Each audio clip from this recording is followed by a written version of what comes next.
বারবার এক ভুল করতে চায় না সরকার। এই কোম্পানির জন্য ভারতে অনুমতি পাচ্ছেন না স্টারলিংক। দীর্ঘদিন ধরে স্টারলিংক ভারতে স্যাটেলাইট পরিষেবা শুরু করার চেষ্টা করছে, আর তারা বর্তমানে বিভিন্ন গ্রামীণ এবং সুবিধাবঞ্চিত এলাকায় স্যাটেলাইট ভিত্তিক ইন্টারনেট পরিষেবা প্রদান করে ডিজিটালাইজেশনের সুবিধা সবার কাছে প্রসারিত করতে চাইছে।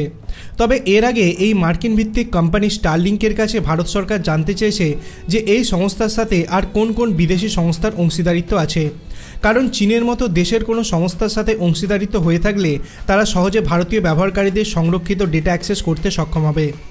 রিপোর্ট অনুযায়ী স্টারলিংকের মূল কোম্পানি স্পেসএক্স ভারত সরকারকে জানিয়েছে যে তাদের কোনো স্টক হোল্ডার ভারতের প্রতিবেশী নয়, অর্থাৎ চীন বা পাকিস্তানের মতো কোনো সংস্থার সাথে তারা কোনো অংশীদারিত্ব করেনি। তবে স্পেসএক্স ভারতকে কোনো বিনিয়োগকারীদের সম্পর্কে সঠিক তথ্য দেয়নি। প্রকৃতপক্ষে ভারত সরকারের তরফে এখনও স্টারলিংকে ছাড়পত্র না দেওয়ার আসল কারণ হলো গত বছর ভারতে ইন্টারনেট পরিষেবা প্রদানকারী মার্কিন সংস্থা ভেরাইজন কমিউনিকেশন তাদের লাইসেন্স রিনিউ করার জন্য আবেদন করেছিল, আর সেই সময় ভারত সরকার জানিয়েছিল যে কোনো স্টক হোল্ডার ভারতের প্রতিবেশী নয় তো।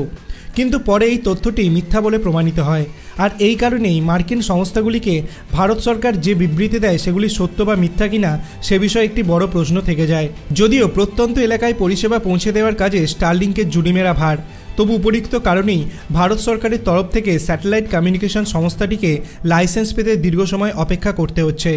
তবে আশা করা যায় স্টারলিংক ভারতে দ্রুত পরিষেবা শুরু করার জন্য যত তাড়াতাড়ি সম্ভব সকল প্রশাসনিক সমস্যা সমাধানের চেষ্টা করবে। স্টারলিংক যদি ভারতে তার সার্ভিসটি প্রোভাইড করে, আপনি কি সেই সার্ভিস নিতে ইচ্ছুক হবেন? আপনার অভিমত আপনি কমেন্ট সেকশনে জানাতে পারেন।